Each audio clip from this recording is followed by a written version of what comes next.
And I just think at the beginning, in the first couple of decades of the 21st century, when we look at a country like China, and I would say the same thing of Russia, that we have a choice. We are not bound to engage in this permanent. We have the Australian Strategic Policy Institute has just released a paper saying that there are 300 senior Chinese military scholars who have come to Australia to try and penetrate the wall of the Five Eyes intelligence, and they're trying to hoover up and steal all of our secrets. And I would say I find this to be characteristic of the input of the Australian Strategic Policy Institute, which comes up with few strategic ideas, but does manage to smear China basically every time it cuts and pastes something out of the CIA handbook. And I'm just saying to you, the Chinese civilization is the oldest continuing civilization in the world, okay? It's not going anywhere.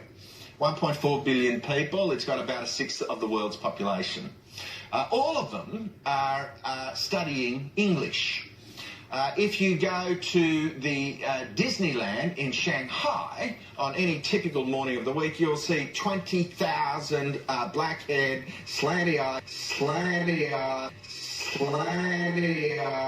yellow-skinned Chinese desperate to get into Disneyland because they like and enjoy and are embracing many aspects of Western culture. We find the Chinese to be Australia's single most important trading partner. The Chinese provide the greatest number of purchases of Australian education exports, the greatest number of foreign students. We find 1 million Chinese coming to Australia each year to visit, and I just say, well, 1 out of 4 ships leaving an Australian port goes straight to China. Yep. And I am a ruthless realist in relation to foreign policy. Like Henry Kissinger, I don't believe in indulging in fantasies or wishing the world was something other than what it is. My view of China's conduct in the South China Sea, we have to remember that that is the access to their ports. And, you know, China, in the same way, Chinese could run out of fuel if they couldn't get access to ships for more than, you know, a couple of weeks. You got 1.6 billion people consuming energy. China simply cannot and will not risk inability to access their own sea lane. So I just say the Chinese have got very little history of invading others or of dropping bombs. United States, NATO Atlantic Alliance has dropped bombs, shall we say, in Iraq, in Afghanistan, in Yemen, all over the joint. The Chinese have not dropped bombs on anybody else in recent decades.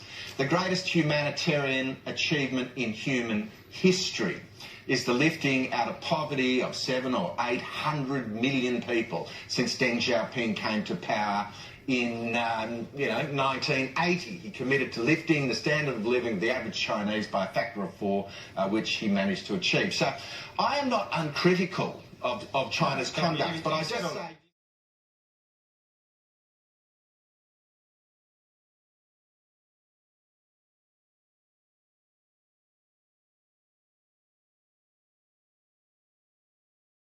You're in a room full of people and you don't know where most of them came from. Except that woman standing over there. As soon as you saw her slanted eyes, you knew she was Asian. There's no denying that Asians have unique physical traits. The most prominent is their slanted eyes, but they also have straight black hair, wider cheekbones, and smaller noses. But what is it that gives Asians their slanted eyes? Asians' eyes are slanted for 2 main reasons. The first is the epicanthic fold. The epicanthic fold is a skin fold in the upper eyelid that covers the inner corner of the eye. The second contributor to the Asian eyes are the forward projecting zygomatic arches, which are bony arches at the outer border of the eye socket. While this is why Asians have slanted eyes, we still don't know why they evolved to be this way. The classic explanation is that the epicanthic fold acted as a visor against the sun and insulation against the cold when they lived in tropical and Arctic regions. However, this trait should have disappeared when they moved to places with a more stable climate. Also, Asians aren't the only one with epicanthic folds. It's also present in some Middle Easterners, North Africans, Indigenous Americans, and sometimes Europeans. The unique physical traits of Asians could be attributed to a gene mutation that occurred around 30,000 years ago.